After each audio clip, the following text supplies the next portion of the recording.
ओम ओम ओम।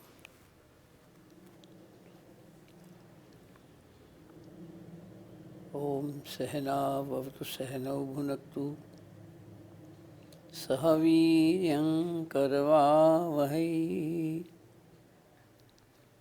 तेजस्विनावधीतमस्तु मा विद्विषावहै। ओम शांति शांति शांति।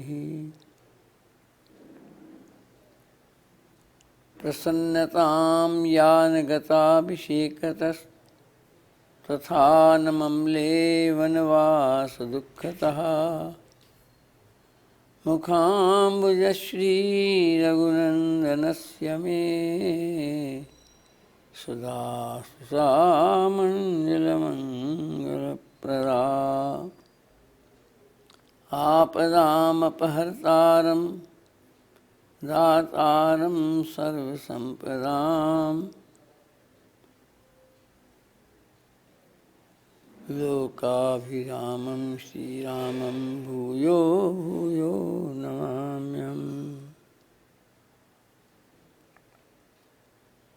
वन्दं गुरुपदकञ्ज कृपासिन्धुनररूपहरि महामोहतमपुञ्ज जासुवचन रविकर निकर। जासुवचन रविकर निकर। श्री राम जय जय राम। श्री राम जय राम। श्री राम जय जय राम। श्री राम श्री राम जय जय राम। श्री राम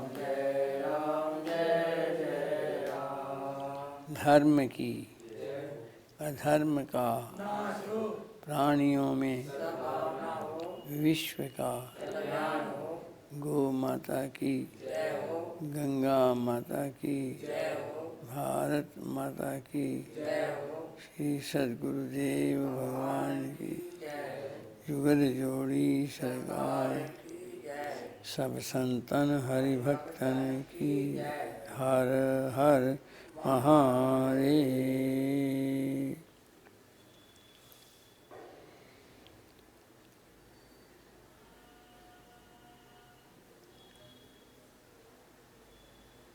अखिल कोटि ब्रह्मांड नायक परात्पर परमात्मा प्रभु श्री राम के पावन श्री चरण कमलों में एवं श्री राम कथा का निरंतर रसपान करने वाले और उसके मर्मज्ञ सुनाम धन्य पूज्य चरण भगवद रूप युगल श्री सद्गुरुदेव भगवान के पावन श्री चरण कमलों में प्रणाम करते हुए समुपस्थित प्रिय बंधुओं, श्री रामचरितमानस की जितनी भी महिमा गाई जाए उतनी कम है। वास्तव में मानव जीवन दर्शन के लिए यहाँ श्रीमद् भगवद गीता थ्योरी बुक है, वहाँ श्री रामचरितमानस जीवन दर्शन के लिए प्रैक्टिकल बुक है। जैसे विज्ञान साइंस थ्योरी क्लास में पढ़ी जाती है, लेकिन उसको हृदयंगम करने के लिए, सही समझने के लिए प्रयोगशाला में जाकर प्रयोग देखने होते हैं। जब तक प्रयोग नहीं देखते तब तक वो उसका विषय हृदय में बैठता नहीं है। ठीक इसी प्रकार से भगवान श्री कृष्ण ने मानव जीवन को लक्ष्य प्राप्ति के लिए, मानव जीवन दर्शन के लिए श्रीमद् भगवद गीता जो शास्त्रों का सार है, सभी शास्त्रों का सार है, उसका उपदेश दिया। वो जीवन के गुर हैं, फार्मूले हैं, लेकिन उनको सही समझने के लिए भगवान ने राम अवतार लेकर के मर्यादा पुरुषोत्तम, पुरुष श्रेष्ठ के रूप में उन्होंने मानव की सभी मर्यादाओं का कठिनता के साथ, कठोरता के साथ हर परिस्थिति में पालन किया और बतलाया कि मनुष्य जीवन कैसा होना चाहिए। जैसे जैसे श्रीमद् भगवद गीता के अंदर सिद्धांत बताए गए, उन सब सिद्धांतों को जीवन में आचरण में ला करके भगवान श्री राम ने हम मानवों के लिए सरल कर दिया। और ऐसी जीवन की कोई परिस्थिति नहीं है, मानव जीवन की कोई परिस्थिति ऐसी नहीं है जिसका समन्वय रामचरितमानस के किसी न किसी प्रसंग से न हो। जीवन की कोई ऐसी समस्या नहीं है जिसका समाधान होम्योपैथी इलाज की रीति के अनुसार इसके बीच में कहीं न कहीं मिल ना जाए इतिहास के माध्यम से। इसलिए रामचरितमानस सदा पठनीय है, सदा मननीय है, सदा अनुकरणीय है, इसमें किसी प्रकार का संदेह नहीं। जो इसका आश्रय लेता है, उसका जो इसके आश्रय लेता है, जो इसको नियम से इसका स्वाध्याय करता है, चिंतन करता है, वास्तव में उसका जीवन राममय हो जाता है। प्रभु श्री राम के जो आचरण हैं वो उसके जीवन में उतर आते हैं और उसका जीवन राममय हो जाता है। जो देवियाँ इसका पाठ करती हैं, इसका मनन करती हैं, वो देवियाँ सीता के आचरण के आधार पर चल, उनके जीवन में सीता, उनके आचरण में सीता जी उतर आती है। इसमें किसी प्रकार का संदेह नहीं। वास्तव में यह रामचरितमानस भी सभी शास्त्रों का सार है। गोस्वामी जी महाराज ने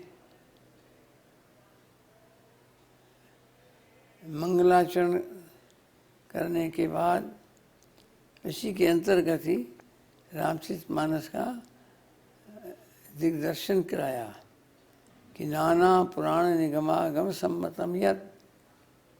ये कोई मनमानी बात इसमें नहीं कही गई है। आगम निगम पुराण वेद आदि जो मूल ग्रंथ हैं, उनके आधार पर ही इसके बीच में चर्चा है। हाँ, मन घड़त कोई बात नहीं है इसके अंदर। इसलिए नाना पुराण निगमागम सम्मतम यत् और रामायण निगदितम क्वचिदन्य तो भी विभिन्न रामायणें हैं। रामचरितमानस की रचना से पूर्व नाना प्रकार की रामायणों की रचना हो चुकी थी। वाल्मीकि रामायण, अध्यात्म रामायण, आत्म रामायण, मंत्र रामायण, बरवई रामायण, हनुमान नाटक, उसके बीच में भी इसके प्रसंग आते हैं। ऐसे विभिन्न पुराणों में जहाँ कहीं भी भगवान राम की पावन चर्चा है, कोई लीला है, कोई कथा है, उनमें से इसका संग्रह किया है।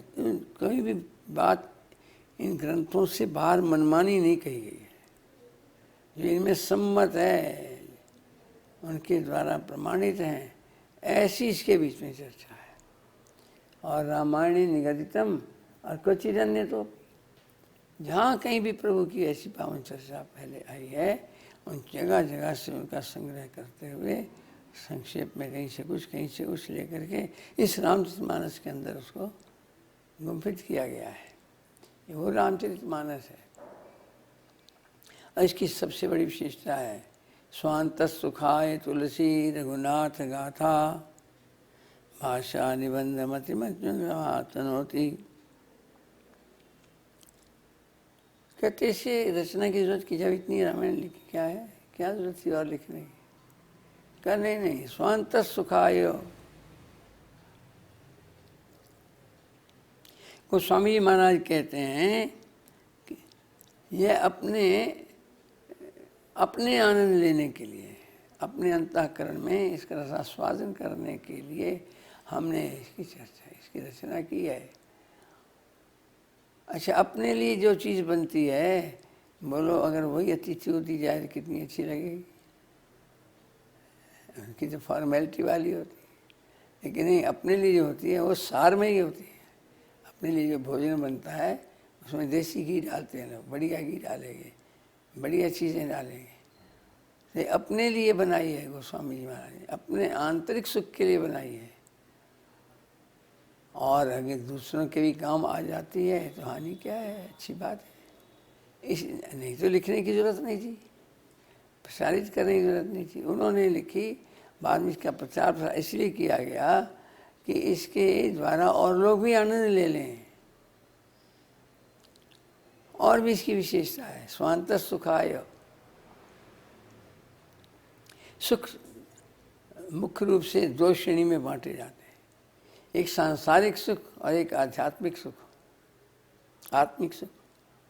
आत्मीय सुख, संसार के सुख डिपेंडेंट हैं, किसी न किसी परिस्थिति, किसी न किसी वस्तु, किसी पदार्थ, किसी व्यक्ति, किसी न किसी के ऊपर निर्भर करेंगे, डिपेंडेंट है। खान पान की वस्तु मिले तो अपने स्वाद का सुख मिले, अपने मनपसंद रूप मिले तो उस रूप के देखने का आनंद मिले, अपने मनपसंद शब्द सुनने को मिले मधुर तो फिर उसको श्रवण करने का आनंद मिले। लेकिन ये पराधीनता है।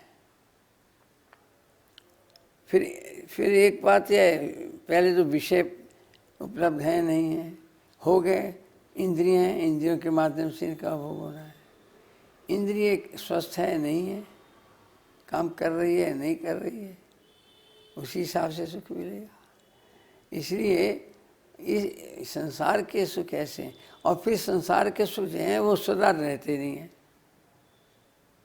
क्षणिक हैं, थोड़ी देर के लिए सुख मिलता है, बाद में वैसी स्थिति हो जाती है, स्थायी सुख नहीं मिलता। ये अंतर है। लेकिन एक वो सुख है जो इंडिपेंडेंट है, किसी बाह्य पदार्थ की, किसी व्यक्ति की, किसी प्रकार से किसी की अपेक्षा आवश्यकता नहीं रहती, अपने आप में परिपूर्ण है। गोस्वामी जी महाराज ने ये स्पष्ट किया है, ईश्वर अंश जीव अविनाशी, चेतन अमल सहज सुख राशि। जीव जो है ये परमात्मा का अंश है, और उनका अंश होने के कारण चिद रूप है, प्रकाश रूप है, ज्ञान स्वरूप है, यह ज्ञानी नहीं है।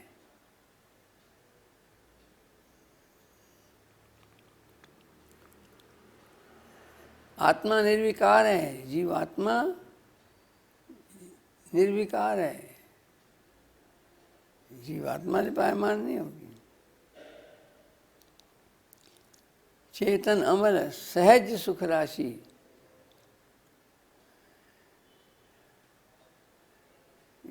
जीवात्मा सुख राशि है, सहज, बाय नेचर, स्वाभाविक सुख स्वरूप है, सुख का समुद्र है। इसलिए ये रामचरितमानस जो है ये उस आंतरिक सुख की प्राप्ति के लिए है, जो स्थायी सुख है, जो इंडिपेंडेंट है,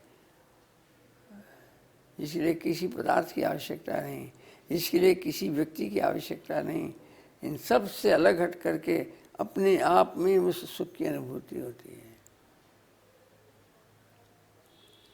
अथवा जो सुख स्वरूप परमात्मा है, भक्ति की भाषा में जो सुख स्वरूप परमात्मा है, उन परमात्मा से जो सबके अंदर विराजमान है।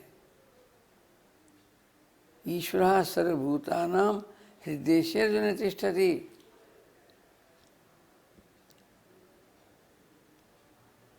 सबके हृदय में भगवान विराजमान एक जैसी हैं, समान रूप से हैं। समोहम सर्वभूतेषु, सबके बीच में समान रूप से स्थित है। जैसी आत्मा चींटी के हृदय में विराजमान है, वो आत्मा किसी मनुष्य की आत्मा से कम नहीं है, आत्म रूप से सब बराबर है। तो उसकी सत्ता सदा है, जीव अनादि है, अनंत है, क्योंकि परमात्मा का अंश है। सुख रूप है, निर्विकार है, प्रकाश रूप है, ज्ञान स्वरूप है। तो जो वो असल बात क्या है, जब तक हम समाहित नहीं होते, अंतर्मुखी नहीं होते, तब तक सुख की अनुभूति नहीं होती। और जो बाह्य पदार्थों की में भी सुख की अनुभूति होती है, वो भी वास्तव में यही स्थिति है। हमारे मन के अनुकूल मिल गया, अनुकूल वेदनीयम सुखम, ये व्यवहार की भाषा है, न्याय दर्शन की। अनुकूल वेदनीयम सुखम, प्रतिकूल वेदनीयम दुखम। सुख क्या है? जहाँ अनुकूल संवेदना हो उसमें सुख की अनुभूति, या प्रतिकूल वेदना होती है तो वहाँ दुख की अनुभूति होती है।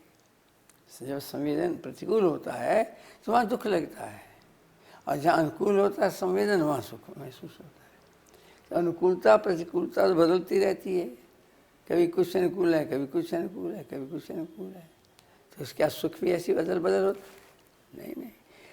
लेकिन एक बात है, ये सबकी अंतरात्मा है, वो सदा अनुकूल है।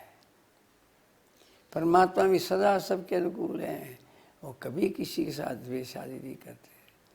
तो ये अपने अंदर जो परमात्मा से हृदय में जो सुख स्वरूप परमात्मा सबके हृदय में विराजमान है, जो आनंद घन है, उसकी अनुभूति, उस सुख की अनुभूति, उस सुख की प्राप्ति उपलब्धि।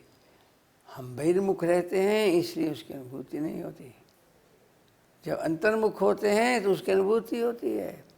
तो ये रामचरितमानस हम बहिर्मुख मानवों को अंतर्मुख करने के लिए है, जो बाहर सुख ढूंढते फिरते हैं लेकिन सुखी नहीं होते जीवन भर, उन सबको अपने अंदर या कण कण में विराजमान परमात्मा के, जो कण कण में विराजमान है और सबके अंदर भी विराजमान है, उसके साथ जोड़कर इसको सदा सदा के लिए सुखी बनाने वाली है। ऐसी रामचरित, इसलिए स्वांत सुखाय तुलसी रघुनाथ गाथा। उस आंतरिक सुख, उस स्थायी सुख जो कभी भी, जिसमें दुख लेश मात्र होता नहीं, ऐसे सुख की अनुभूति के लिए रामचरितमानस की पावन रचना की गई है। और उसको भाषा निबंध भाषा में निबंधित की गई है, सरल भाषा में। ऐसी ये रामचरितमानस है। इसका लक्ष्य यही है इसकी रचना का, कि प्रभु चरणों में भक्ति हो, प्रभु चरणों में प्रीति हो, प्रभु की प्राप्ति हो, उसकी साधना जीवन में आए, ऐसा जीवन हो जिससे परमात्मा के निकट पहुँचे। इसका मुख्य लक्ष्य यही है। सर्वप्रथम गोस्वामी जी महाराज ने मंगलाचरण करते हुए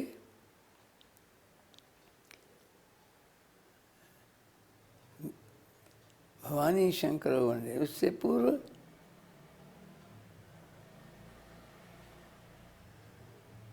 वाणी विनायको, गणपति जी की वंदना।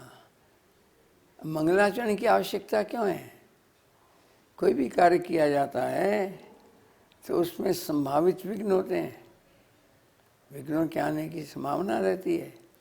वो विघ्न न रहें, वो विघ्न नष्ट हो जाएं, इसलिए विघ्नेश्वर गणपति जी महाराज की वंदना सर्वप्रथम हर कार्य में की जाती है। उनका अर्चन पूजन हर कार्य में पहले किया जाता है, क्योंकि वो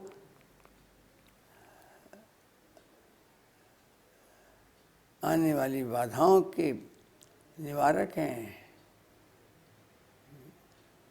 ऐसे गणपति की वंदना, जिन वाणी की कृपा के बिना लेखन हो नहीं सकता, ऐसी जगत जननी भगवती वाक देवता सरस्वती माँ की वंदना आदि की गई।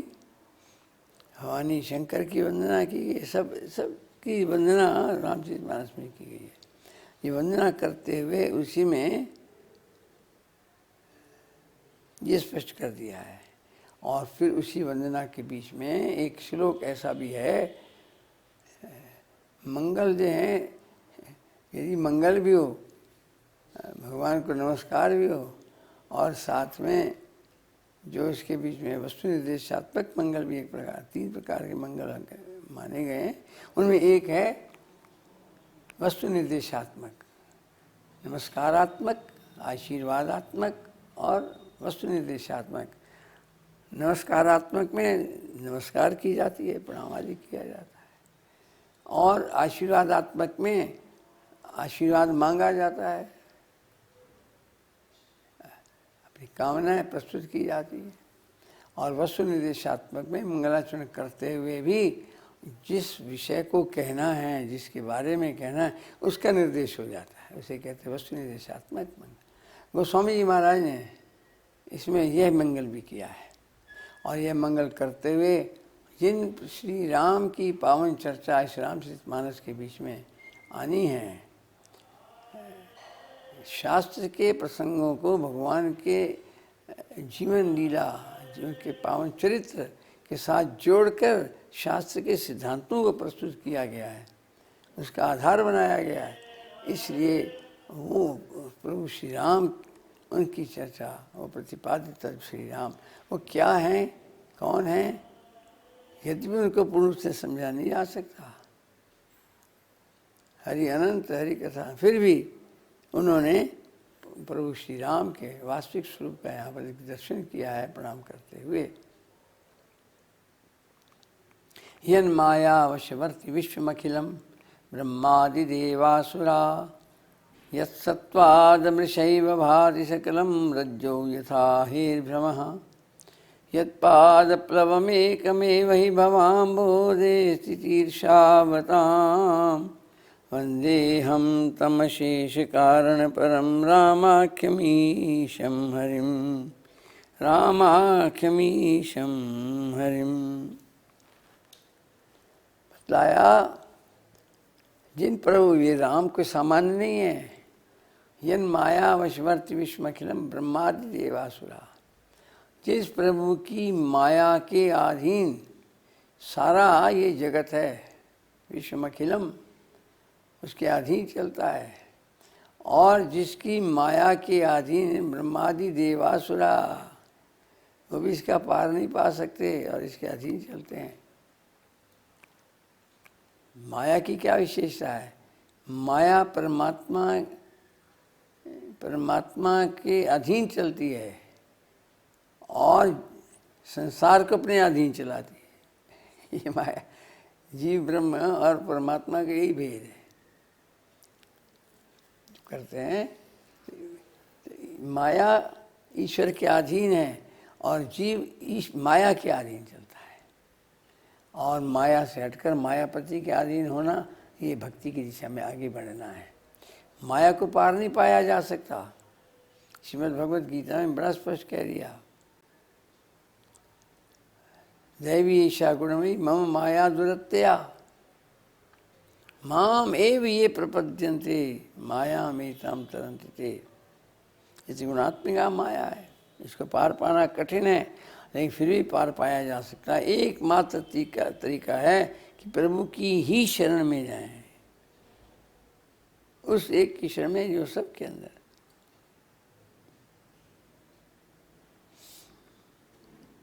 जो प्रभु की शरणागत हो जाता है, शरणागत होकर भक्ति मार्ग पर चलता है, माया उस पर अपना पर्दा नहीं डालती और उस माया के पर्दे के क्षेत्र से बाहर हो जाता है, उस पर कृपा हो जाती है। इस प्रकार से यन माया वशवर्ति विश्वमखिलम,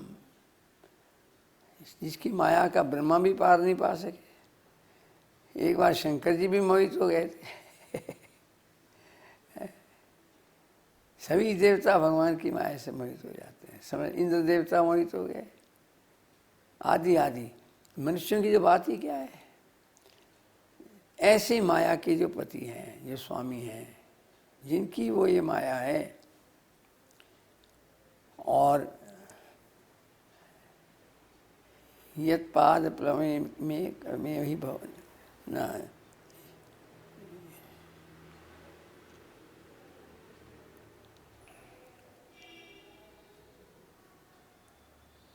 यहाँ पर बतलाया यत् सत्वाद मृषैव भाति सकलम रज्जु यथा हे ब्रह्मा। रस्सी में सांप कभी नहीं होता, लेकिन रस्सी में सांप का भ्रम हो जाता है। अच्छा, रस्सी ना हो तो सांप का भ्रम होगा?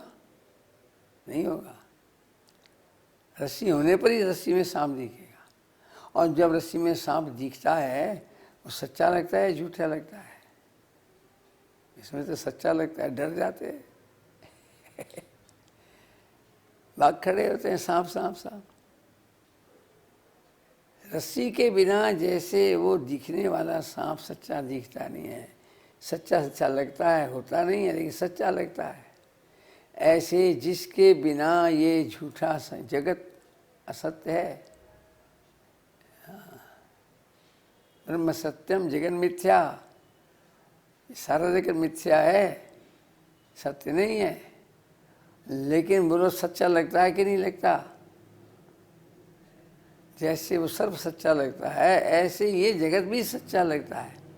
और ये तभी जगत सच्चा दिख सकता है जब कोई इसका मूल रस्सी की तरह कोई आधार होगा, और वही सारे झूठे जगत का आधार जो है वो वही परमात्मा है, वही ब्रह्म है। उसी में ही सारा जगत झूठा होते हुए भी सच्चा प्रतीत होता है, न होते हुए भी है ऐसा प्रतीत होता है। यदि वो नहीं होगा तो नहीं प्रतीत होगा। जैसे रस्सी नहीं होने पर सांप नहीं दिखेगा, ऐसे उसकी सत्ता से ही सबकी सत्ता प्रतीत होती है। या सुसत्यता ते जड़ माया भास सत्य इव, सत्य तो नहीं है लेकिन सत्य इव, सत्य जैसा प्रतीत होता है, मोह सा है। ऐसे वो सारे जगत का मूल आधार है। और भक्तों के लिए यद पाद प्लवमेक में भवाम भो देश तीर्षा बताम, इस संसार सागर को जो पार करना चाहते हैं, इस संसार सागर को पार करना चाहते हैं, जिनके चरण उनके लिए एक बेड़ा बनते हैं, बेड़ा नौका का काम करते हैं, जिनके चरण कमल।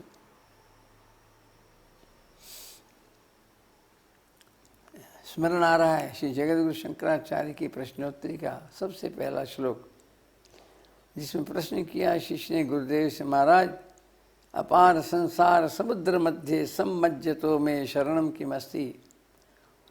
ये संसार सागर जिसको पार करना कठिन है, संभव नहीं है। अपार संसार समुद्र,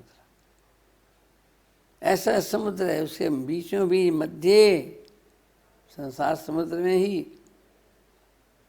सम्मज्जतो में गोतेकार है। ये कैसा है? इसमें समुद्र में विषय वासना का जल भरा हुआ है। इस समुद्र में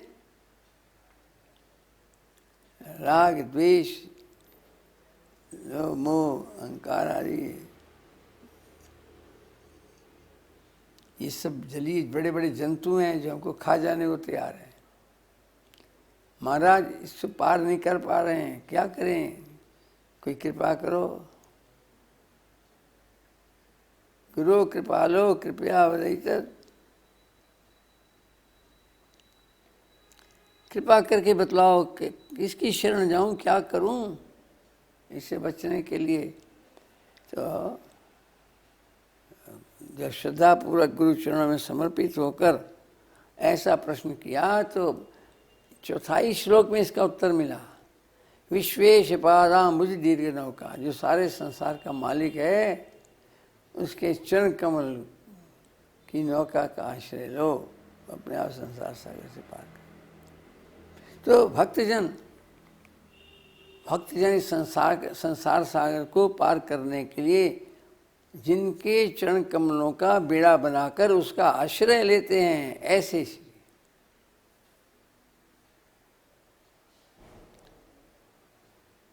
हैं। ये विशेषण बतलाए हैं। इतना ही नहीं, वंदे हम उनको प्रणाम करते तो हैं, मैं उनको प्रणाम करता हूँ, लेकिन कैसे तम अशेष कारण परम,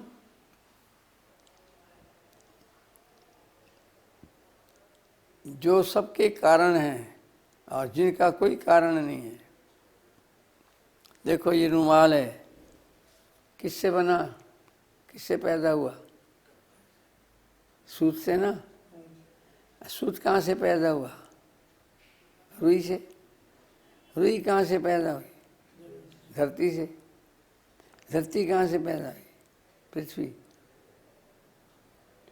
जल से। जल कहाँ से पैदा हुआ? तेज से। अरे गर्मी लगती पसीना आता है। ये सृष्टि क्रम है, शास्त्रीय भाषा है, मन ग्रंथ नहीं है। तेज कहाँ से आया? वायु से। वायु के बिना अग्नि नहीं चल, तेज नहीं, इग्निशन ही नहीं होती। वायु से। वायु कहाँ से आई? आकाश से। आकाश कहाँ से आया? महत्त्व से। वो कहाँ से आया? प्रकृति से। प्रकृति कहाँ से आई? आदि पुरुष। उसी प्रकृति, उसी प्रकृति है। और वो कहाँ से आया? उसका जन्म कहाँ से हुआ? अब बताओ, है उत्तर इसका? वो सबका बाबा है, सबका जन्मदाता है, सबका जन्मदाता वही है। परंपरा में सबको ही जन्म देता है। और स्वयं स्वयं अजन्मा है। ऐसे तम अशेष कारण परम। कारण ढूंढते जाओ, ढूंढते जाओ, और जहाँ जा कर के विश्राम हो जाए, उसका आगे कारण न हो, वो तत्व। तम अशेष कारण परम। कहते है कौन? जरा भी तो बताओ। कहते राम आख्यम जगदीशम ईशम हरिम। जिसका नाम राम है, जिसको राम नाम से पुकारते हैं। और है कौन? कहते ईशम हरिम, जो सबके ईश हैं, सबके स्वामी हैं, सबके नियंता हैं। ऐसे श्री हरि विष्णु उनको प्रणाम करते हैं। बताओ, सीधे विष्णु को प्रणाम कर रहे, छुट्टी हो यार। लेकिन नहीं, यहाँ पर लक्ष्य यह है कि राम कौन है ये बतलाना है। राम कौन है जिनकी चर्चा करें। यदि शुरू में हमारे हृदय में बैठ जाएगा कि राम सामान्य व्यक्ति नहीं है, मनुष्य के रूप में अवतरित परमात्मा है, परिपूर्ण व्यापक परमात्मा है, आनंद घन है,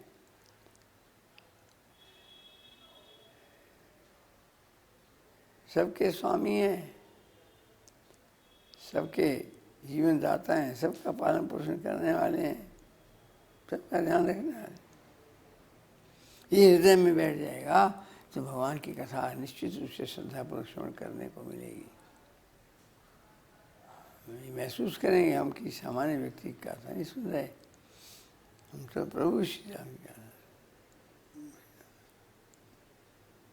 इसलिए ये रामचरितमानस ऐसे प्रभु श्री राम के पावन चरित्र से ओतप्रोत है, और उस चरित्र में शास्त्र के सिद्धांत ओतप्रोत हैं, और विधि निषेध दोनों, क्या कर्तव्य है, क्या निषिद्ध है, क्या करना ही चाहिए, हमारा कर्तव्य है, उससे मुख नहीं मोड़ना चाहिए, और किस चीज़ से बचना चाहिए, ये सब पावन चर्चाएँ इसके बीच में हैं।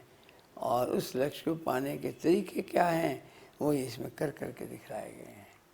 उस प्रभु को किस किस ने पाया, कैसे कैसे पाया, आदि ये सब इसके बीच में बतलाया गया, ताकि मनुष्य है इसके माध्यम से सब सीख ले और उस मार्ग पर चले, अपने जीवन को सफल करे। ये रामचरितमानस की रचना का उद्देश्य है।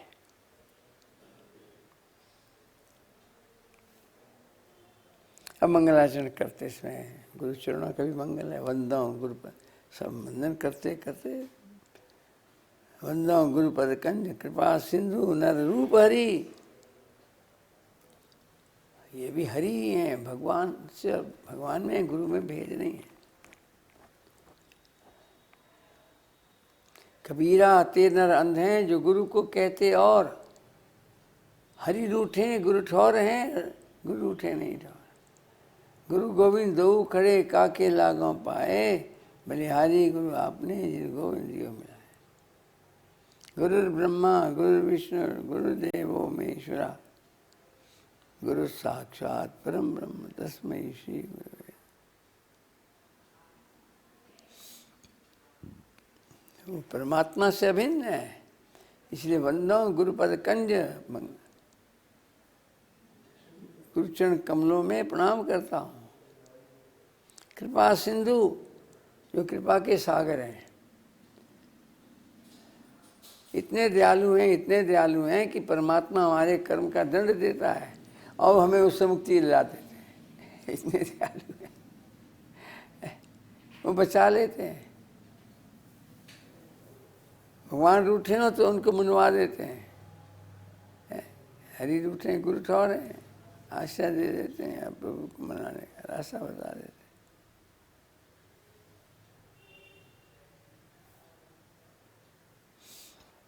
ऐसे वो प्रभु हैं। कृपा सिंधु, कृपा के सागर हैं, नर रूप हैं और साक्षात भगवान विष्णु ही हैं, हरि।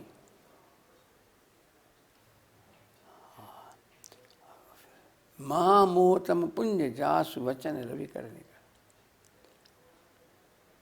जैसे सूर्य की किरण निकलने लगती है, अभी तो निकलती भी नहीं, फूटने लगती है, उससे पहले ही अंधेरा दूर होने लग जाता है। ऐसी गुरुदेव के पावन वचन की तरंगें, साउंड वेव्स उनके मुखारविंद से निकली हुई जगह हमारे कल्याण के जो वाक्य हैं वो तो बाद में निकलना शुरू होंगे। उनकी कृपा में दृष्टि पड़ जाए तो पहले ही जो हमारा अंधकार दूर होने लग जाता है। और जैसे सूरज की एक किरण घने अंधकार को दूर कर देता है, ऐसे जन्म जन्मांतर से हमारे अंतःकरण में पड़े हुए घने अंधकार को, मोहांधकार को, ज्ञानांधकार को गुरुदेव महाराज का पावन वचन जो है, उसकी किरणें जो हैं वो सूर्य की किरण की भांति जन्म जन्मांतर के किरण को नष्ट कर देती है। वो किरण जो है मोह अंधकार को नष्ट कर देती। हमारे जीवन में अंधकार नहीं रहता, हमारा जीवन प्रकाशमय हो जाता है। और इस बात को समझने में क्या अंतर है, ये समझ लो। हमारे हाथ का रखा हुआ सब सामान कमरे में पड़ा है, लेकिन लाइट बंद कर दी, अंधेरा कर दिया, सब यार स्वयं उसमें चलते हैं, अपने रखे सामान से ठोकर खाते हैं। अंधकार में क्या है समझ नहीं आता, और प्रकाश होता है, किसी दूसरे का भी रखा हो तो समझ में आता है। प्रकाश में जीवन व्यवस्थित होता है, अंधकार में जीवन अव्यवस्थित होता है। प्रकाश में मार्ग नज़र आता है, अंधकार में मार्ग नज़र नहीं आता है, हम गुमराह हो जाते हैं।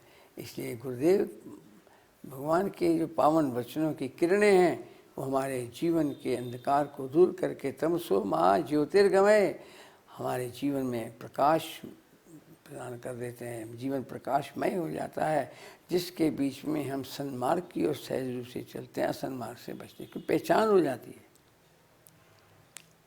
इसलिए ऐसे गुरु चरणों में भी वंदना, सभी देवी देवताओं के, भगवान के परिकर के, भगवान के परिकर के, आदि परिवार के परिकर के, सब की वंदनाएँ की गई।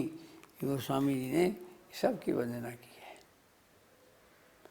और उसी वंदना में करते करते नाम की महिमा पर भी आ गया। बीच में तो उन्होंने यहाँ तक भी किया कि वंदो संत सज्जन चरना, लो सज्जनों को, सत्पुरुषों को तो सब प्रणाम करते हैं, और असज्जन को भी कर रहे हैं।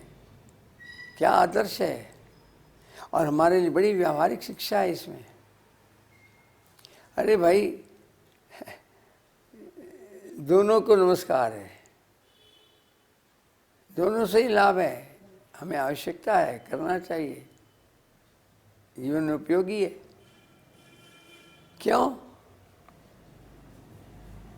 जो दुष्टजन है उनको प्रणाम करने की जरूरत क्यों पड़ गई? कहते हैं अगर उनकी संगति मिल गई तो दुख देंगे, अगर हमने उनको नमस्कार किया तो हमको छेड़ेंगे नहीं, हमें दुख नहीं देंगे, हम पर कृपा बनाए रखें, बस इतना ही बहुत है।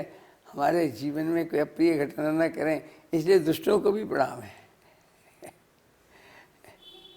उनकी टेढ़ी नजर भी हमारे लिए बात है कि, और सज्जनों को तो प्रणाम है ही है।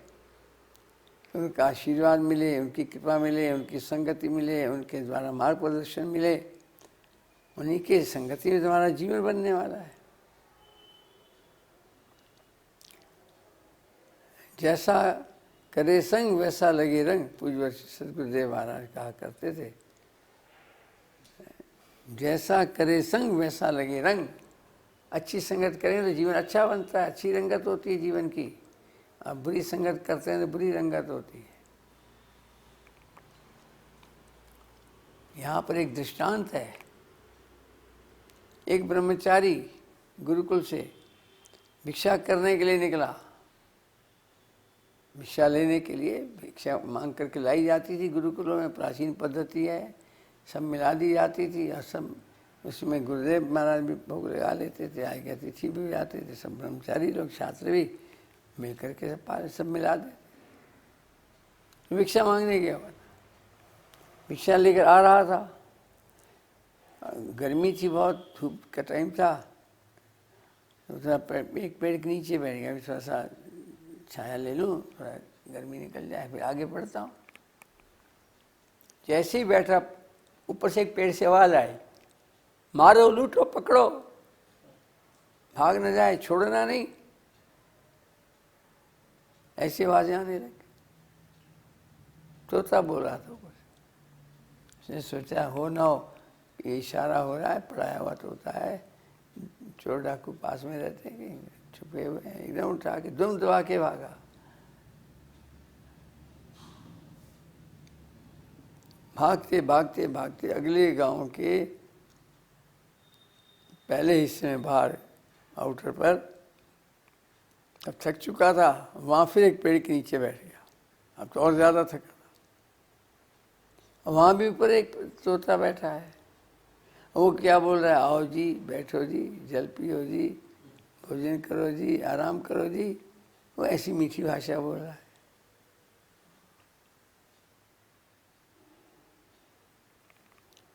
अब क्या हुआ, उसने सुना, अच्छा अरे तोते, एक पीछे तोता था पेड़ के ऊपर, तो ऐसे बोलता था, तुम ऐसे बोल रहे हो। कहते अच्छा अच्छा, उधर से आ रहे हो।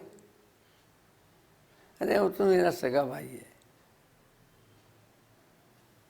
तुम्हारे उसमें बड़ा अंतर है। यहाँ अंतर है।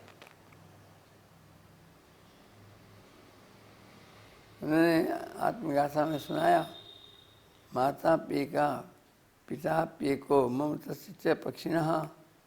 मेरे और उनके माता भी एक है, पिता भी एक है, ये नहीं है। ऐसा क्या हुआ, हम मुनि बिरानी तो नीतु सौ दस्वी। हमारी माँ दाना चुगने गई थी, हम छोटे थे, पीछे से बेलिया आया और उसने हमारे कुकर में हाथ डाल करके हम दोनों को निकाल लिया, ले गया अपने साथ, पाला पोसा बड़ा किया थोड़ा, अब पिंजरे में रखे चौराहे पर बेच रहा है। बेचने गया, संयोग से जब बेचने गया तो जो मेरा भाई था ना, जिसने आवाज़ लगाई थी मारो लूटो पकड़ो, वो तो डाकू लोग ले गए उसको खरीद के। और मेरे को ना संत ले आए, आश्रम में बांध, मेरे आश्रम में रखा पिंजरे में, और उसको दुष्टों ने रखा। अब वो तो वहाँ पर यही भाषाएं सुनता था, उनकी संगति वही सीखा। अब मेरी संगति संतों की थी, मैं ये सीखा। इसलिए ना तो भैया उसका दोष है, ना मेरी कोई विशेषता है। ये तो संसर्ग जा दोष गुणा भवंती, जैसा करे संग वैसा लगेगा। इसलिए दुष्ट संग जनि देहि विधाता, सुंदरकांड में आया। जीवन में प्रभु कभी भी कुसंगति न दें, जीवन बिगड़ता है। और ऐसे लोग हम पर कृपा बनाए रखें, हमें छेड़ें भी नहीं, हमें तंग भी ना करें, इसलिए ऐसों को प्रणाम है। और सज्जन पुरुषों को तो प्रणाम है ही है। ताकि हम पर कृपा करें, हमारा सन्मार्ग प्रदर्शित करते रहें, जीवन दिशा देते रहें। तो गोस्वामी जी महाराज यहाँ तक कर दिया, किसी को छोड़ा नहीं, सबको प्रणाम किया। और ऐसे ही प्रणाम करते करते, संतों को प्रणाम करते करते तो हृदय में भावना बड़ी आगे बढ़े। बहुत कुछ कह डाला, लेकिन उसमें से थोड़ा सा स्मरण करता हूँ।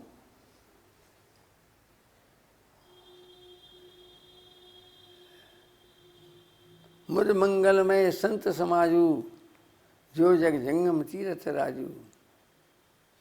ये संत समाज है ना, मुद मंगलमय, आनंद मोद प्रमोद देने वाला है, अमंगलों को दूर करने वाला है, मंगल प्रदान करने वाला है।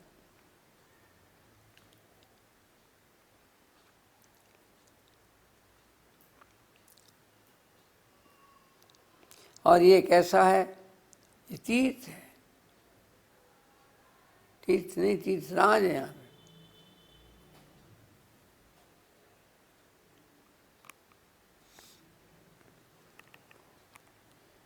लेकिन बाकी ये तीर्थ स्वरूप है, लेकिन बाकी तीर्थ जितने भी हैं ना, वो तो जहाँ है वहीं क्यों स्थिर रहते हैं,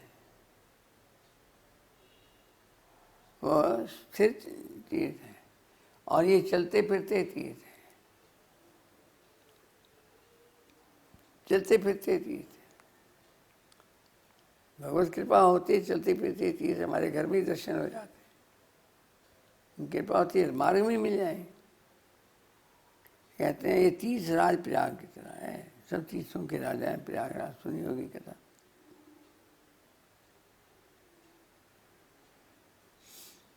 चलते फिरते तीर्थ हैं, बाकियों के यहाँ तो जाना पड़ेगा, और ये स्वयं कृपा करके भ्रमण करते हुए सबका कल्याण करते चले जाते। ये ऐसे तीर्थ हैं। कहते हैं प्रयागराज है, प्रयागराज में तो 3 नदियाँ हैं, उनका संगम होता है। इस सत्संग में कौन सी 3 नदियाँ हैं? कहते हाँ, इसमें भी 3 हैं।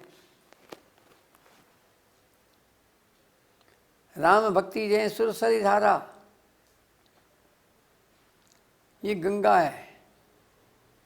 जो लोग तीर्थराज गए होंगे, कभी स्नान किया होगा संगम में, इधर देखो तो जल शीतल है, इधर देखो तो गर्म है।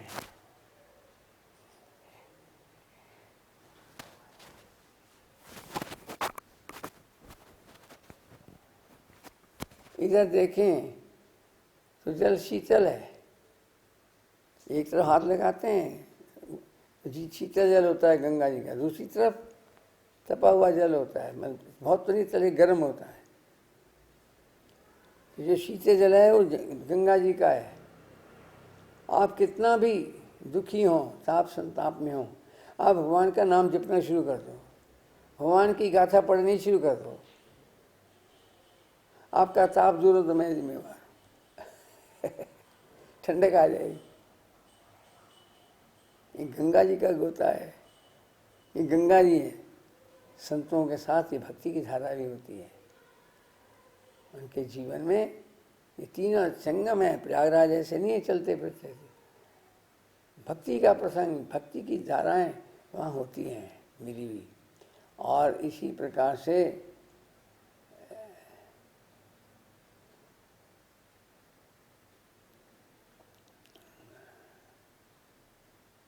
राम भक्ति जय सुरसरी धारा, सरसई ब्रह्म विचार प्रचारा। सरस्वती, ये सरस्वती माँ नदी नजर नहीं आती, लेकिन बीच में होती हैं, गुप्त रहती हैं। ऐसे ही ये गुप्त ज्ञान है, ब्रह्म ज्ञान, ये सामान्य नहीं है, बड़ा गुह्य ज्ञान है। ये जो ज्ञान के प्रसंग है, ये भी उन संतों के चरण उनके पास होता है। ज्ञान का प्रसंग भी वहाँ होता है, इसलिए ज्ञान की धारा भी वहाँ बहती है और भक्ति की धारा भी बहती है। और साथ में विधि निषेधमय कलिमल हरणी, कर्म कथा रविनंदन वरनी। कर्म की कथा भी है, उनकी संगति में कर्म। ये कौन सी है कर्म नदी? कौन सी है? ये जमुना नदी है। जमुना जाए सूर्य तो नहीं आए, सूर्य की पुत्री है। और इन हेरिडिटी पिता के गुण दोष आते हैं ना माता बच्चों में, तो सूर्य की पुत्री होने के नाते उसका जल गर्म है।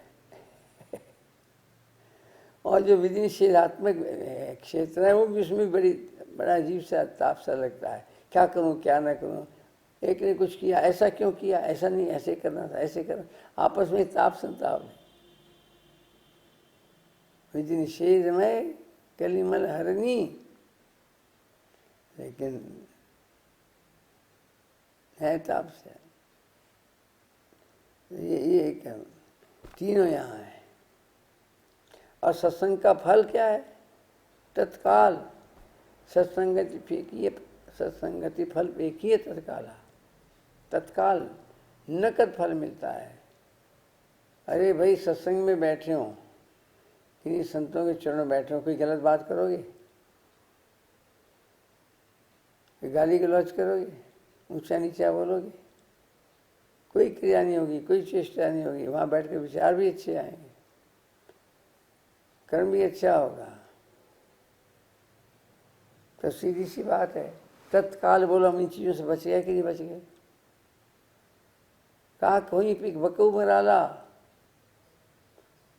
कहते हैं ये सत्संग का फल ये है कि कौआ जो है ना वो कोयल बन जाता है।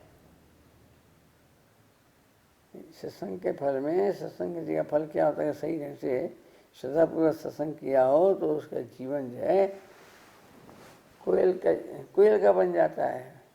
कौए का जीवन क्या होता है? कूड़ा खाना और काएं काएं करना। और इधर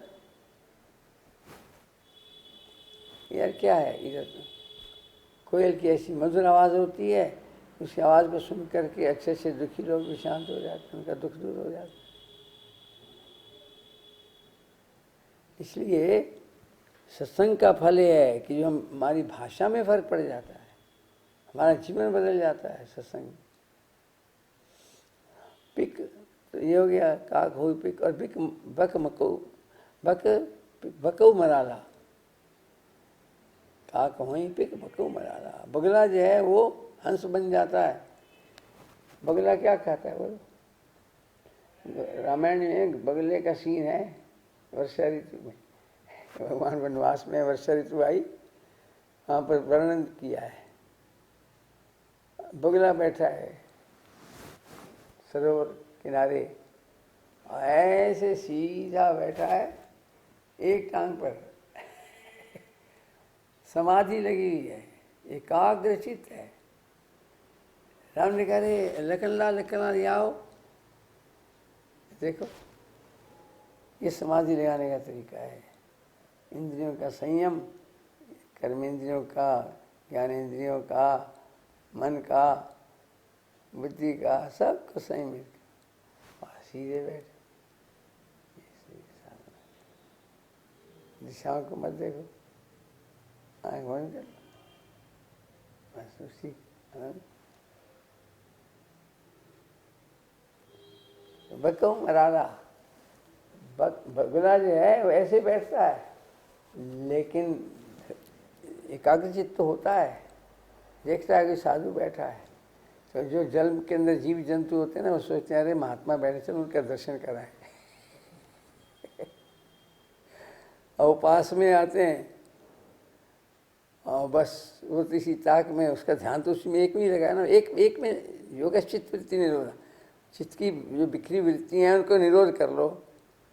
बस फर्क यहाँ है, साधना करने का तरीका तो बुगला बतलाता है, लेकिन साधना का लक्ष्य क्या होना चाहिए ये उसका नहीं। भगवान कहते हैं लक्ष्य में नहीं बराबरी करना, ये साधना करने का तरीका है। एकाग्रचित्त कैसे होना है, और वो एकाग्रचित्त रहता है। जैसे मछली आती है ना प्रणाम करने, और एकदम से चोंच ले लेता है, ध्यान लगाने ये वहाँ प्रसंग आया है। तो बगला क्या खाता है? मछली खाता है, कीड़े मकोड़े खाता है, जलीय जंतुओं को खाता है। लेकिन मराल हंस क्या खाता है? तो मोती चुगता है। हरि नाम के हीरे मोती मैं बिखराऊं गली गली, लूट लो आकर जो कोई चाहो, शोर मचाऊं गली गली। नाम अमणी है। तो ये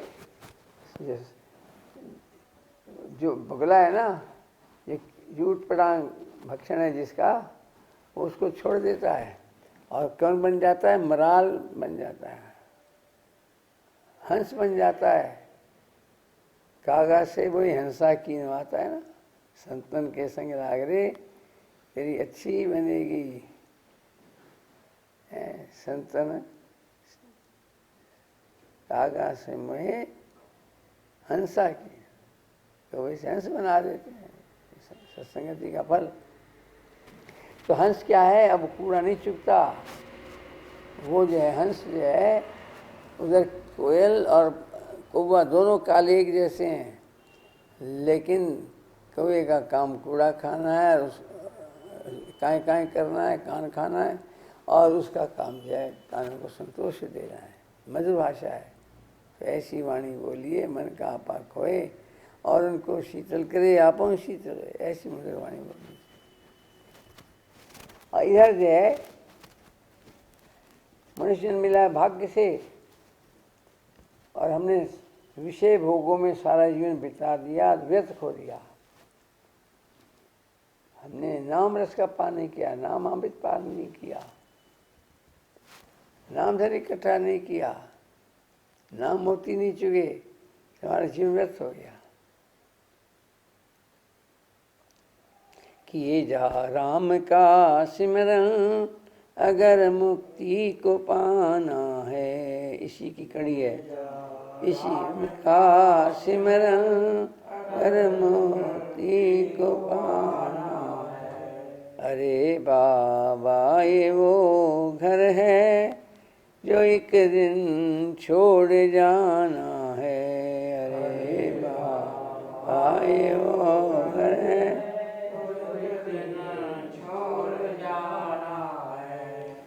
लगा कर प्रीत विषयों से जन्म विरथा गंवाता है। लगा कर प्रीत विषयों से जन्म विरथा गंवाता है, जन्म विरथा गंवाता है।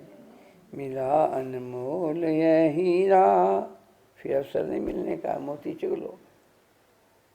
सत्संग के मोती, आदर्श सिद्धांत चुग लो, प्रभु का नाम चुग लो। श्वास श्वास हरि नाम जब विश्वास श्वास मत खोए, न जाने श्वास का फिर आना हो जाए, वो चुगना चाहिए। तो जो बुगला है, बुगला बने फिरते हैं हम, इधर उधर कूड़ा ही खाते रहते हैं, सब वही बटोरते रहते हैं। तो उधर से हट करके फिर क्या सेवन करें? प्रभु के नाम का, नाम के हीरे मोती नाम मने इसका संग्रह। इसलिए काग हो बकऊ मराला, ये सत्संग का फल है, सत्संग की महिमा है। हमने थोड़ा संक्षेप में थोड़ा इसके लिया है ताकि जीवन में हमारे सत्संग के प्रति रुचि रहे। कुसंग जीवन को बिगाड़ता है, सत्संग जीवन को बनाता है।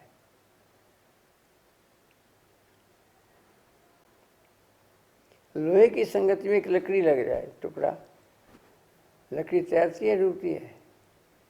जब लोहे की संगति में आ गई, यहाँ लोहा मेजॉरिटी होगा, वो डूब जाए। और लोहा जो डूबता है वो लकड़ी पर आ गया तो वो तैरता है। सीधी सी बात है? सत्संग तारक है, कुसंग जो है वो मारक है, बड़ा अंतर है। इसलिए जीवन में हमेशा सत्संगति, गोस्वामी जी महाराज ने इसके ऊपर पर्याप्त चर्चा की है।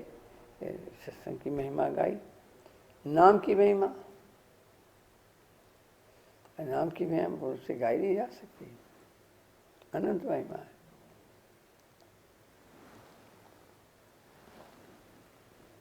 देखो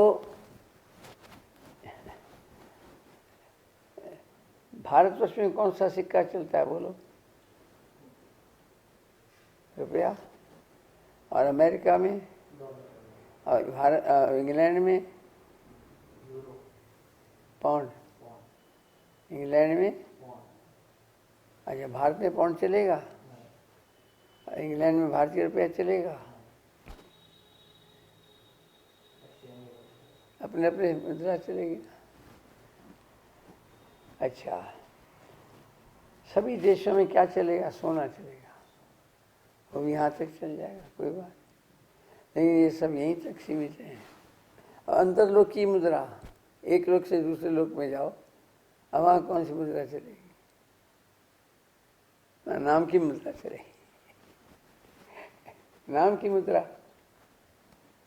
बाकी सब यहीं रह जाएंगे। पायो जी मैंने राम रतन धन पायो, है इसी की कड़ी है। खर्च न खूटे वहाँ को चोर न लूटे, दिन दिन बढ़त सवायो। ये भोजन है।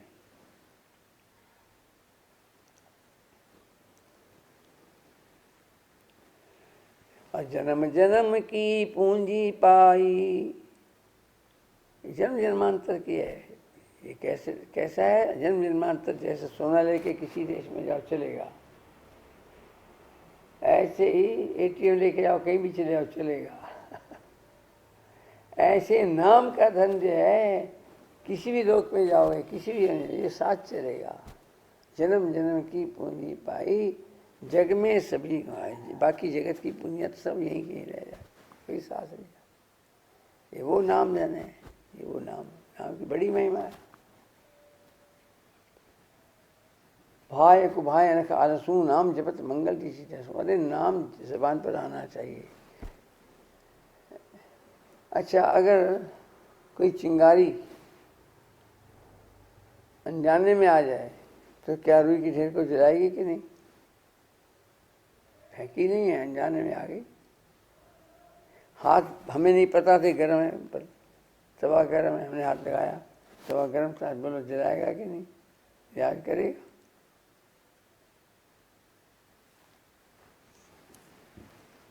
तो चाहे जानबूझकर, चाहे अनजाने में, चाहे प्रमादवश, चाहे जैसे भी हो, गर्म लोहा छुएंगे, आग छुएंगे तो हाथ जलेगा ही। ऐसे ही जाने अनजाने कैसे भी है, प्रभु का नाम जो है जन्म जन्मांतर के पापों को भस्म कर देगा। ये नाम की बड़ी विशेषता है।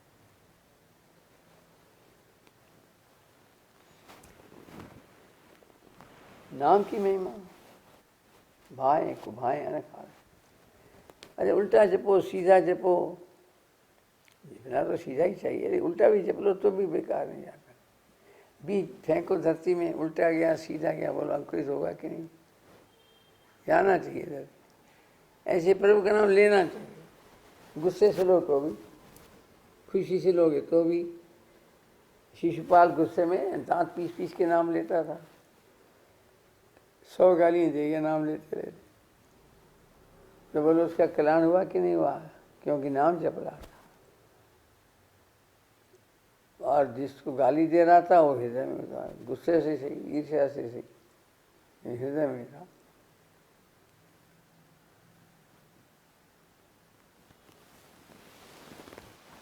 ऐसा है ये नाम। उल्टा नाम जपत जग जाना, वाल्मीकि भय ब्रह्म समाना। कौन नहीं जानता? आदि कवि महर्षि वाल्मीकि, उन्होंने उल्टा नाम जपा था नारद जी के कहने पर।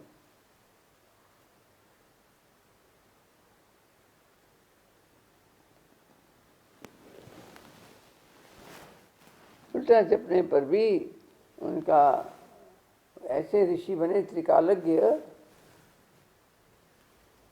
वहीं बैठे बैठे। ये नाम की महिमा है। वही वाल्मीकि ऋषि बन गए, भूतपूर्व डाकू थे, लेकिन भगवान ने नाम की इतनी महिमा बतलाई। और किसी हिस्ट्री है हो, अगर जीवन में चाहे कितना अच्छा जीवन हो, हिस्ट्री में अगर पीछे ऐसी घटना आ जाए तो वीसा नहीं मिलता। नौकरी देने सोचते हैं, दें कि न दें, लेकिन भगवान ने इतनी महिमा बतलाई अपने नाम की कि भगवान ने जब सीता को किसी ऋषि के यहाँ भेजना था तो और इतने ऋषि थे, औरों के यहाँ क्यों नहीं भेजा? वहीं भेजा।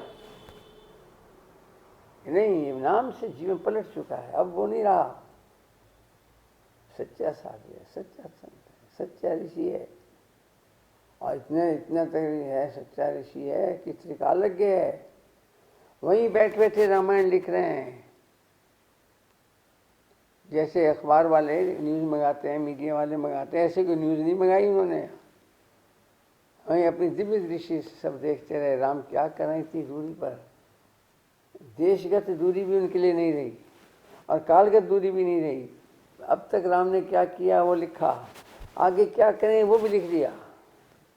त्रिकालदर्शी हैं और दूर बैठे हैं, वहीं से बैठे बैठे राम की गाथा लिख रहे हैं, उनका चरित्र लिख रहे हैं, क्या हो रहा है।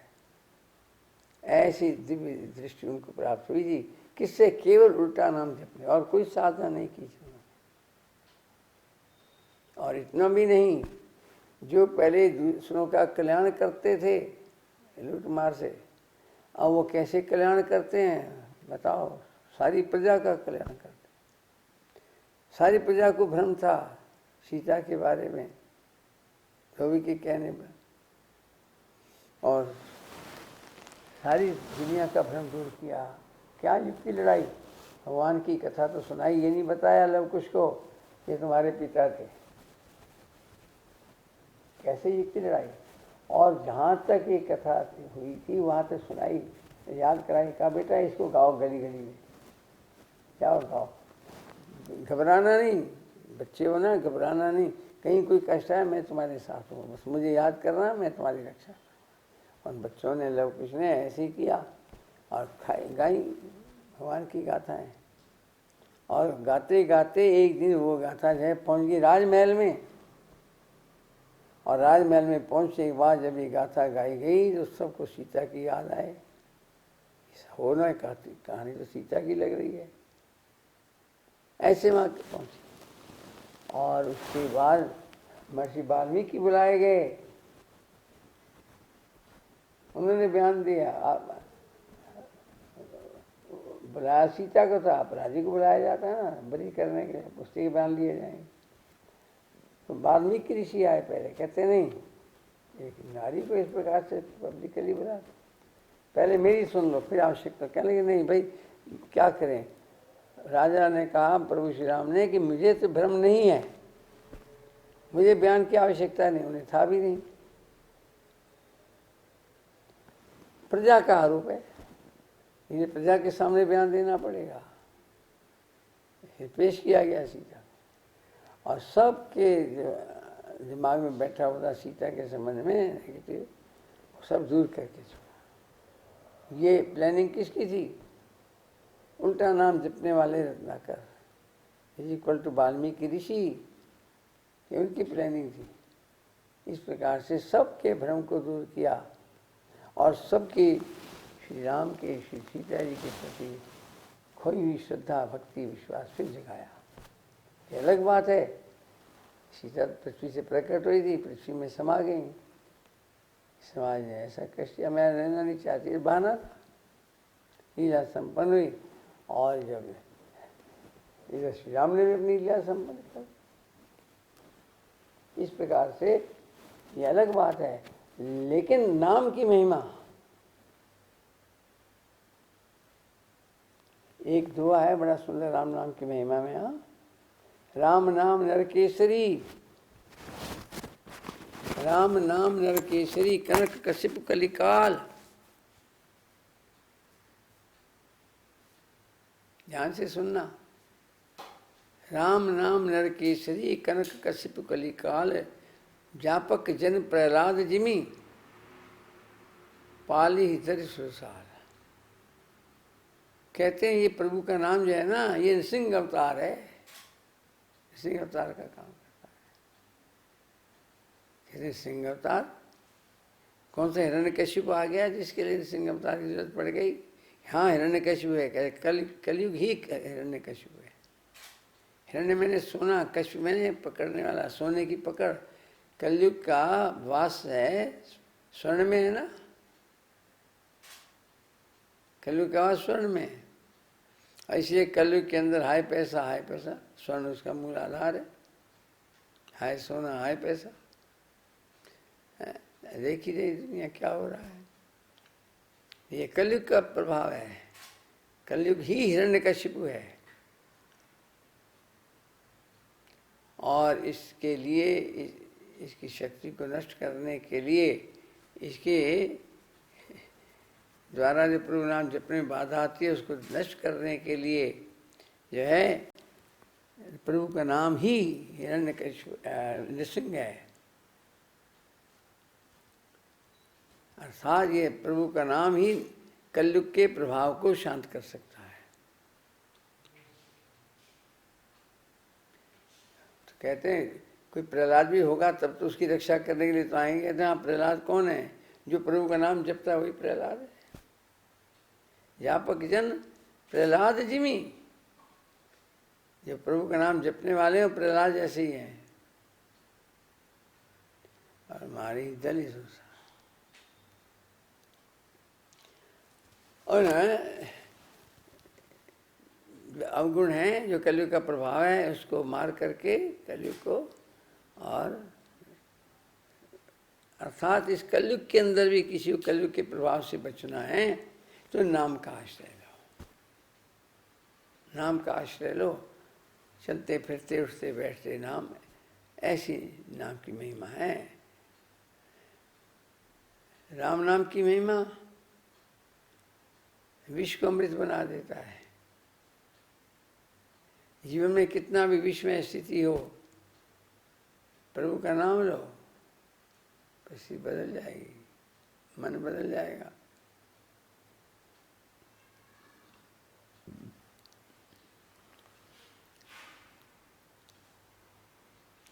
भगवान जब समुद्र मंथन हुआ तो सबसे पहले हलाहल विष निकला। विष, और उस विष से सारे जगत में त्राही त्राही तरंगों से हो रही थी। तो महादेव ने विष का पान किया तो क्या किया? उनके कंठ में हमेशा प्रभु का नाम रहता है। विष और उसके साथ राम लिख दो, क्या बनेगा? विष राम।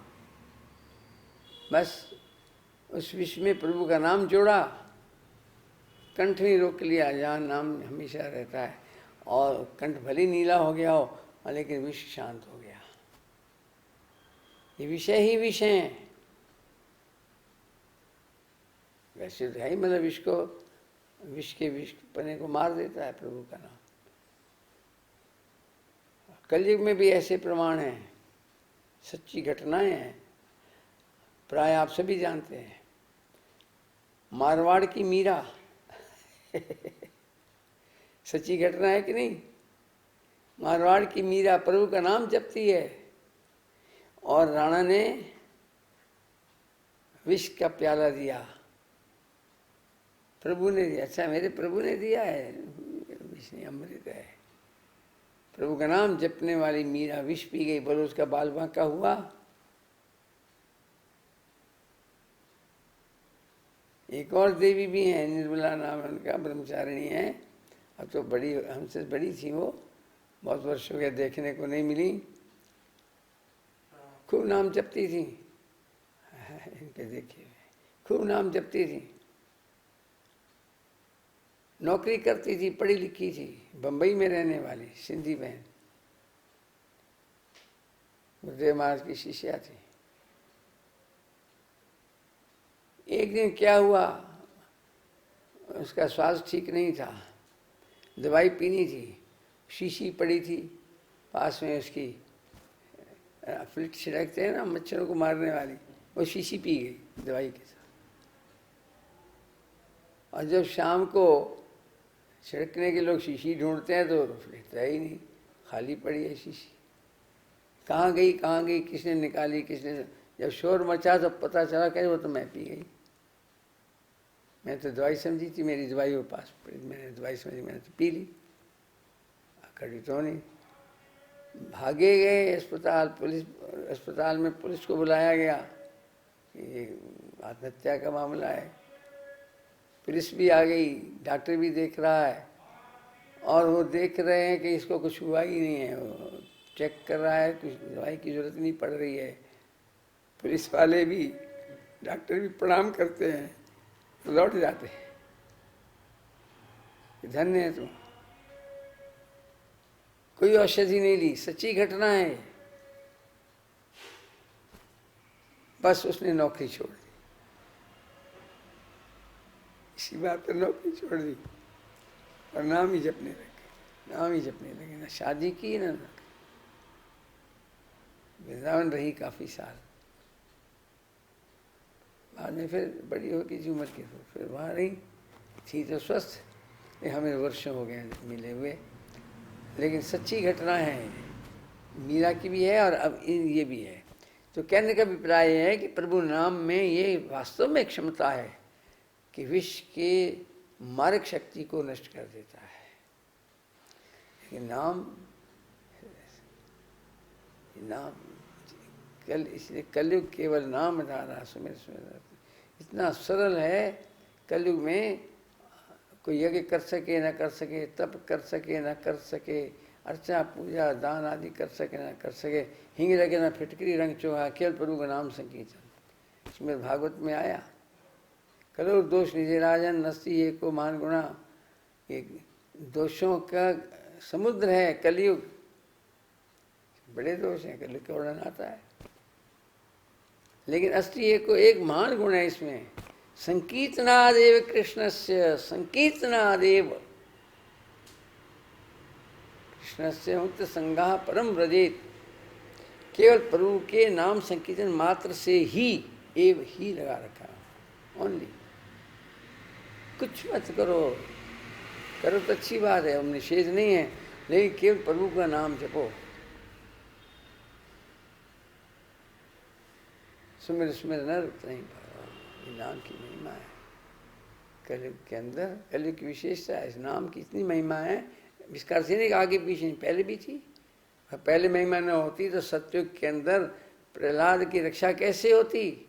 नाम की शक्ति न होती, आग नहीं जला सकी, विष नहीं मार सका, सर्पों में रखा गया, सर्प कुछ नहीं कर सके, पत्थर में बांधकर जल में डुबाया, कुछ नहीं हुआ, हाथी से कुचलवाया, कुछ नहीं हुआ। किसकी शक्ति? नाम की शक्ति। शक्ति हर युग में है। कलयुग की विशेषता यह है कि और साधन सामने से हो नहीं सकते, उनके बिना ही सीधा नाम जपे जाओ। नाम की महिमा हमेशा है। कलयुग की विशेषता इसलिए है कि कलयुग में और कुछ करना संभव नहीं है, अस्वस्थ जीवन होते हैं, इसलिए नाम ही जपते रहो। उठते बैठते चलते फिरते सोते जागते खाते पीते प्रभु का नाम गुनगुनाते रहो, गुनगुनाते रहो, बेड़ा पार। सरल तरीका है, केवल इतना ही कर लो बस। तो नाम की महिमा पर्याप्त गाई गई है, हमने तो थोड़ी सी गाई है, गाई नहीं आ सकती। सच्ची बात कहें, गुरु ग्रंथ साहब में भी आया, राम नाम उर्मे गहो। गुरु ग्रंथ साहब ही सारे शास्त्रों का सार है। उसका सार अंत में 9वां महला है, जिसकी शुरुआत यहीं से है। गोविंद गायो नहीं जन्मकार रस कीन, और नानक सुनते मना जे विधि जल को अमीन। हर भज मना कौ नानक हर भज मना जे विधि जल को अमीन। जैसे मीन जल को बचती है, उसके बिना जीती नहीं है, ऐसे प्रभु का भजन करो, उसके बिना जियो नहीं। यहाँ से शुरुआत होती है और इस बीच में सारी ज्ञान की चर्चा, वैराग की चर्चा, भक्ति की चर्चा आदि आदि सब करते कराते, जगत की अस्थिरता की चर्चा, जन्म मृत्यु निश्चित है इसकी सब बातें करते हुए कुछ छोड़ा नहीं महल्ले में। और सार रूप में अंत में फिर उसका भी सार, राम नाम उर्मे गहो जाके समनी कोई, जे सिमरत संकट मिटे दरस तैयार होए। प्रभु नाम के समान कुछ भी नहीं है, इसकी महिमा इतनी है, इसकी बराबरी कोई नहीं कर सकता। तभी पलड़े पर भी रख के तोला गया था ना, तो नाम भारी पड़ गया था। ये प्रसंग आता है, बस चर्चा नहीं करूँगा समय को ध्यान में रखते हुए। तो इस प्रकार से नाम की महिमा नहीं गाई जा सकती। राम नाम उर्मे गहो जाके सम नहीं कोई, जे सिमरत संकट मिटे और दर्श तिहार होए। प्रभु से मिलाप होता है। प्रभु का नाम जपने से अजामिल ने पाया, मीरा ने पाया, किसने नहीं पाया, केवल नाम से ही पाया। उसी नाम से प्रभु का दर्शन भी होता है, प्रभु से मिलाप होता है, प्रभु प्राप्ति होती है और कष्ट भी सारे मिटते हैं। तो ऐसी नाम की महिमा है। नाम सहन करने, कष्ट सहन करने की शक्ति मिलती है। प्रहलाद की शक्ति मिली ना, सारे कष्ट सहन हुए, उसे कष्ट लगे ही नहीं, अग्नि में संधि हो गई उसके लिए। ऐसी नाम की महिमा है। यही दो नाम, दो अक्षर रा और माँ, इस नाम की महिमा। उल्टा नाम प्रभाव जान शिवनी को, कालकूट फल दीन अमी को, ये तो हम कह चुके हैं। लेकिन एक और छुपाई भी है जिसमें कहा गया कि जब वाल्मीकि रामायण की रचना हुई तो इसमें 1,00,000 मंत्र, तो देवता दानव और मनुष्य झपट पड़े, हम लेंगे हम लेंगे। और फिर बंटवारा हुआ, बराबर बराबर बांट रहे हैं। अब कौन बांटे? भोले शंकर उपस्थित हुए, उन्होंने बांटा, सबने विश्वास किया। तो उन्होंने 1,00,000 श्लोक जो थे उसको बांटा। तो पहले 1 करोड़, तो उसमें 33 लाख आए। फिर उसके 1,00,000 बचा, उसके किए 33,000, फिर 1,000 बचा, फिर 333, 333, 999 निकल गए। 1 श्लोक बचा।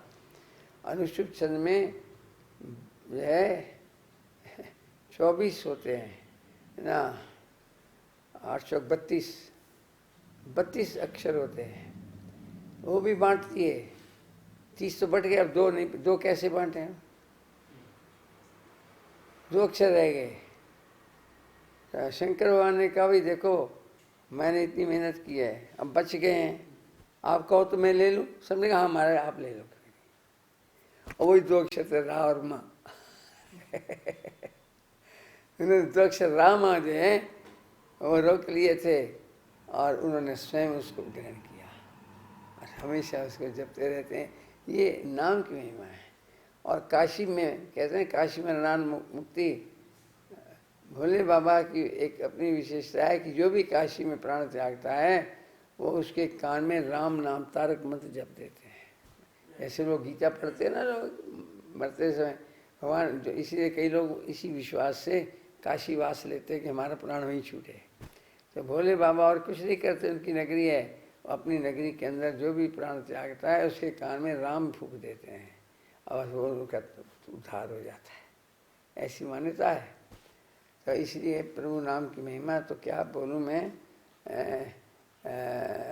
हरि अनंत, हरि कथा अनंता है ना, जैसे हैं।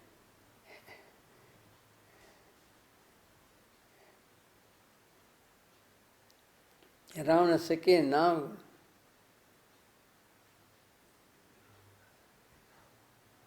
कहाँ लग कहूँ मैं नाम बढ़ाई, राम न सके नाम गुण गाई। नाम की बढ़ाई कहाँ तक की जाए, महिमा कहाँ तक गाई जाए। भगवान स्वयं भी अपने नाम की महिमा लिखा। इसी नाम लिख करके पत्थर तैरे, इसी नाम को जप करके भील नहीं तैरी, किस किस का नाम लें। तो इस नाम की महिमा नहीं गाई जा सकती जिसको प्रभु स्वयं नहीं गा सकते। सब समर्थ हम अल्पज्ञ, अल्प शक्ति वाले, और जो समय की सीमा के अंदर अल्प शक्ति वाले, हम क्या गा पाएंगे। इसलिए नाम की महिमा को हम नहीं गा सकते, लेकिन हमने उसका रस ले लिया, आनंद ले लिया।